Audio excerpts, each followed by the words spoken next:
A pēnā koutou te iwi e whakarongo mai nā kia Tūranga FM, ko tino Wickliffe tēnei, mihi atu ana kia koutou katoa, ko tahuri mai I tēnei haora.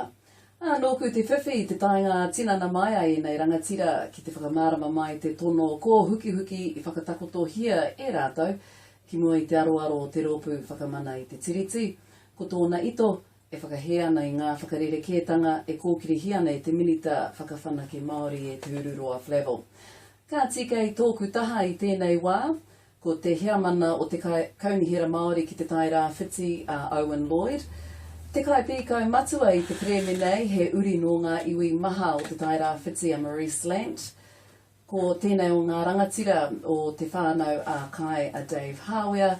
Rawa ko Keith Kārepa no te whānau a kai he mema no hoki o te kaunihera Māori ki te tairā whiti nei kei au ōku rangatira tēnā koutou katoa. So a quick summary for those of you who haven't heard. At the end of last week, the Waitangi Tribunal agreed to hear an urgent claim, which argues, amongst other things, that a suite of proposed changes to the way Māori land is utilised degrades the Rangatiratanga of landowners.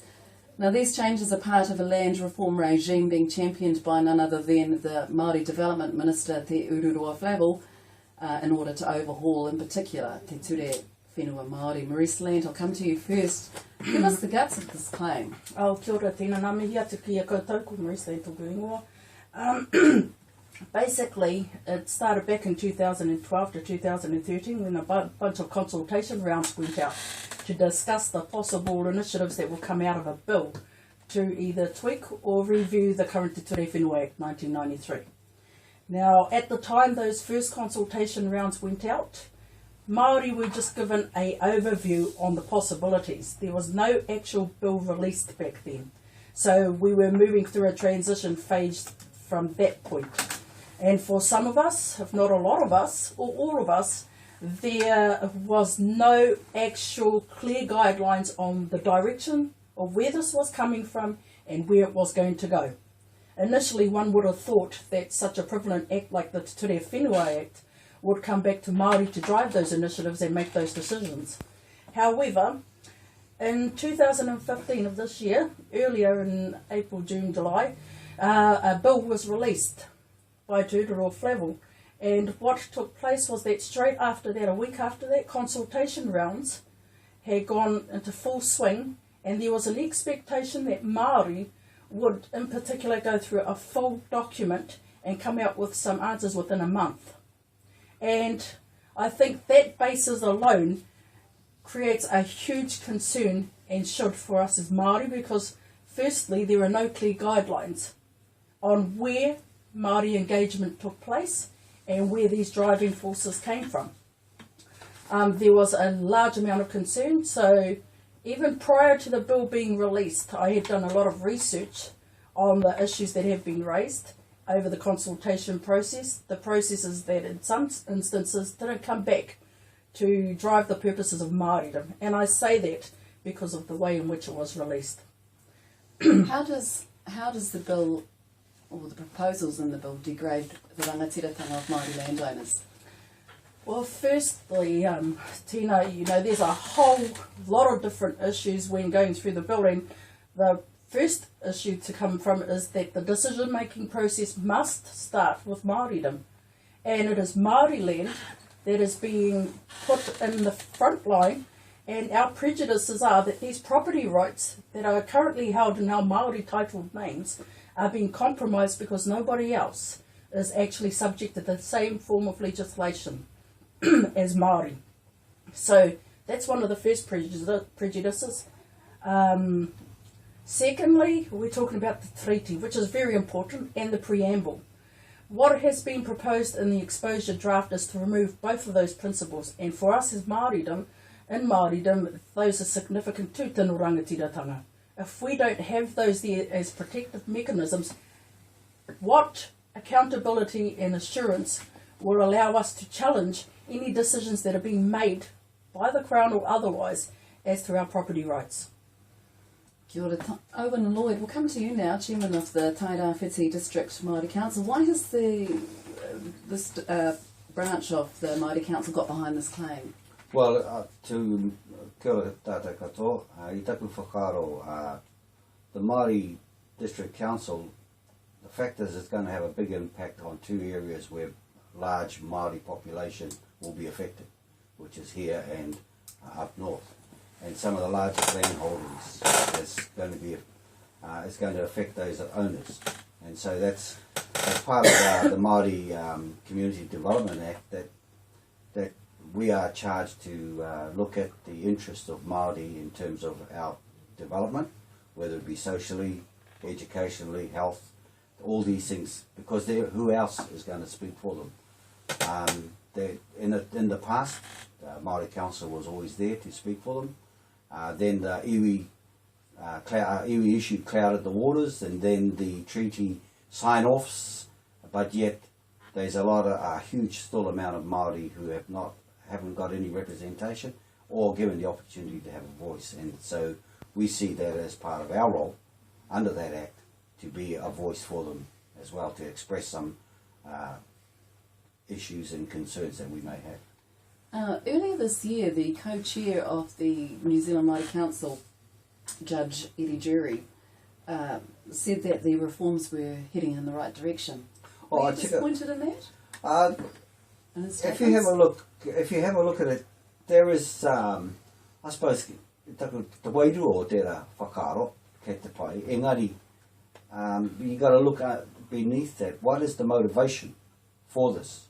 You know, if you look at the Māori Land Court Judge report, expresses a lot of caution that why is it necessary to throw out the whole bill when there are issues in areas which could be tweaked, which would put it back online and put it into the right pathway. But it seems like that, let's chuck it all out and start again and write something that is, as they have said, will set us right in 30 years. I've looked 30 years ahead, and I've seen my grandchildren be totally alienated from their lands. And big corporates are there, but they're not representing them. They're not representing the little owners.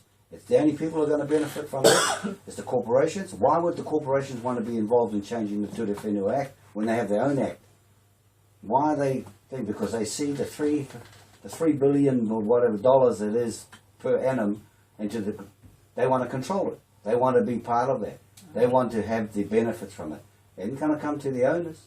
The little owners in that are not able to go to their meetings now because their shares they don't get enough money to even pay the petrol. You liken it to corporate colonisation. Do you want to explain that a little bit more? Oh yes, so I think it is. It smacks of just how Turanga lost all its lands at the last time with the colonisation of Turanga was used by using other Māori. I see that the corporates of this world today are using Māori corporations to do the same thing for them, and I see that's the first step, because as soon as they talk about now land they can sell, the land they can't sell. I taku whakaaro, ko tahi te whenua. Ko tuku atu i ngā tō mātou tipuna mātua hei taonga mo te iwi Māori. Kāre ki te hoko atu ki tērā. But what are we saying now? Oh, well, you can sell this one, but you can't sell this one. Whenua is whenua. And kei reira te oranga mo te iwi Māori, and it's not to be sold. But this legislation appears to be greasing the palms of all those who are desperately holding on to the last remnants of our Māori land, so that it can be wrenched very easily from their grasp in the future. And I see this Act as a direction towards that. Kia ora, Owen. Dave, Hawea, I was at the consultation hui that was held here in Gisborne, and there you moved a motion opposing the reforms as proposed by the bill currently before Parliament. Do you want to do you want to expand on why you're opposed to reform of the Ture Whenua? Kia ora tina, tēnā koutou katoa e whakarongo mai tēnei kōrero. Yes, one of my issues that I had was the basis of these of the government bringing in changing the Act. They are using as saying that they need more undeveloped land to utilise the Māori land to its full extent. Now, I come in here on personal experience. In our area, in the Whanawaka area, there's no land really that is undeveloped. The huge problem that we have is because we haven't got the resources, we've never had the resources, never had the support by government to let us utilise our own land. The land is, over the years, all my lifetime, anyone I've seen with my own eyes, has been leased by Pākehā. And those Pākehās today, most of them are millionaires. That's how much, you know. So our land is very, very good. We've never had the ability to utilise it. For me, I'd say it's false when they say they want Māori to develop the land. Now, on our land at home, they grow crops such as tomatoes, onions, sweet corn, you name it. And these are huge crops, high value crops, so the land is very, very rich. So the country is benefiting from it, the land is being utilised, however, benefits from it are going to the Pākehā. Now in the case of our own family land in our rohe, for years the Pākehā leased our land, and when it came back to us in 1981, then it was revealed to us for the last 42 years, these Pākehās have been paying £1 an acre for the land and the lease. However, when we got our land back, the lease shot right up to $500 an acre, you know, when I took over, trying to work it for the family. So this has always been my problem. I've seen it with my own eyes. I've experienced it when I was a kid virtually. I started working when I used to drive the tractors for these Pākehās on this land, and I always thought it was their land. I didn't even realise it was our land we were working on. So, you know, that's my problem, and I think that the Māori Trust, or they really need to look at it and don't come up with a broad statement like we want Māori undeveloped land to be utilised. There's a lot of land, Māori land, that is utilised today, anywhere on the flats in Gisborne here. However, the share that comes back to the Māoris is minimal for the money that is actually being borne out by the use of that land. Koe nā ku whakaaro mō tēnā. Ai. Tino hoha wau I whakarongo mai a rātou mō tēnei whenua, te pānaki, te pānawākai, te pānauhoki. Ai. And if I recall correctly at that hui te pāpā, I think you likened these reforms as the last land grab. Right. Now, the Māori Party put out a press release very recently saying that, and I quote, the kōrero going around that the Māori land reform is some kind of land grab is malicious scaremongering. Do you want to respond to that? Well, I think that, yeah, I do want to respond to it because the way they look at utilising the land is not by supporting the Māori that own it. So what what do they call themselves now? Tumu Pairo. What they had been doing, telling us that we're utilising your land by getting it all together, combining it and leasing it to one lessee. So, you know, I don't see that benefiting it. The only person that has benefited from that is the guy that leased it all. He had all the leases. And they say, well, they're centralising it, bringing all the land together, and that we would benefit from it. We don't benefit from it. The only way we're going to get the full benefit of our land is we have to be supported to farm it ourselves. But there's no support. There's never been support from the Crown. You know, I've experienced it myself. I've been on the land all my life, and I know, you know what I'm talking about here. Yes, and Keith Kārepa from Te Whānau Kai, the Minister Flavel, he's extended the time for consideration of the proposed reforms in the bill itself. Does that give you some comfort? He'll relook at it in the new year. No, sorry, none at all. Basically, we've always believed it's flawed from the beginning. Yeah, they didn't have a right, basically, to draw it up. when the model gets drawn up, it should be drawn up by Māoridom, and it should be put back to them. This is what we want. And so, as far as I'm concerned, they can fiddle with as much as they like. It's not going to be something that's coming from us. And that's the basic problem. I mean, a lot of our people, there'll be those that are listening to us now, they won't understand the technicalities of the reforms being proposed, and it would be difficult for us to delve into them in the short time that we have. So in a nutshell, are you able to tell us, you know, what in particular are you concerned about with the reforms being proposed? Well, a lot of them have already been spoken about here, and so it is fairly vast. I recognise that, but principally it's about what we want as Māori and where we want to go, and what this present bill is what a European government, or sorry, a Pākehā government wants and where they want to go. The difference is as simple as that to me. And we want to go in a completely different direction as to where they want to go. And as Dave has said here, you know, we need support to be able to utilise our land ourselves. If we choose that we want the land to be used for a particular activity, we want the right to be able to do that, just like everybody else has got. We don't want to be dictated to by any other person as to what they think we should be using the land for. So, you know, we've got a lot of land that we have locked up, papakainga, that's not able to be utilised, etc. Sitting there stuck because of their policies. But that's what the government argues, isn't it? That these reforms will unleash the potential, the economic potential of Māori land. It is what they argue, but I think the comment has been made by several people, if it's not broken, don't fix it. Well, I don't agree with that. It is broken. You just don't get the person who's broke it to try and fix it, that's all. Kia ora. Now, Maurice, where to from here? When is the tribunal going to hear this claim? Okay, right now as of September, just last week actually, we were given notification that the tribunal had moved it out of its urgency stage, and now we are going to a full hearing in November. So on that note, we're also pushing for it to come to Turanga for the main reasons, as per everything else, Tina, the resourcing. And because this issue is quite critical to Māori, and we're always challenged and hampered by restraints of resources on getting our people to and from to these kaupapa, we are actually pushing for it to come to Turanga. And we're hopeful that it actually gets pushed this way.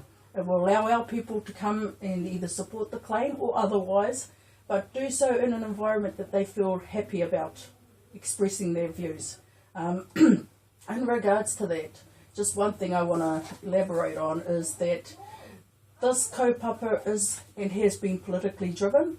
It has been driven by non-Māori's perceptions on what we should and should not be doing with our whenua. This is a land grab, but it's not a land grab for Māori taking their own land elsewhere. It's a land grab from the Crown that has decided to introduce a bill without our engagement and our consent as Māori to do so. It's our whakapapa, it's our whenua, leave it alone. Oh, kia ora. Well, we're about to wrap up because I know that you've got other interviews to do after this, but I'll just go around the room because we all know that Wickliffe was taking advice from his consultation panel, a panel of experts that include Waitangi, Mahuika, Kingi, Smiler, etc., etc. We'll start with you, Papa Dave. If you could have a couple of minutes with Wickliffe, what would you like to say to him about these reforms? Well, the first thing I would say to him is get someone that's actually lived on the land and experience what they're trying to implement. We well know both Kingi and Alan Harunga who are involved because they're both on whānau they never say that though. And our people at home are absolutely livid with them because of what they're doing. They're trying to. We see them as corporate warriors. They're trying to change everything around and using that mantle of corporate, operations. So, yeah, that's what I'd say to him, and I would agree with what the others have said. If they want Māori the government want Māori to utilise their land to its fullest extent, they've got to put the money where their mouth is and back it up. back us because we can't do it ourselves. Yeah. Tēnā koe te rangatira no te whānau a Kai, that was Dave Hawea. Keith, what would you have to say to the Minister if you got, say, 1 minute of his time? Well, I would say take it back to the people to whom it concerns. Never mind about your political allies. Take it back to the people who will be affected by the act that you're attempting to change. Kia ora. And Owen Lloyd, as the chairman of the Tairāwhiti District Māori Council, what say you? Well, taku kōrero ki aia, waiho te tuhinga o te Ture Whenua, tuku atu te tahi pūtea ki ngā tangata I noho ai I runga te whenua. Awhi a rātou ki te whakatū tōranga mō tō rātou iwi I runga I o rātou whenua. Kau e tuku atu ki te ngā corporates mō wai.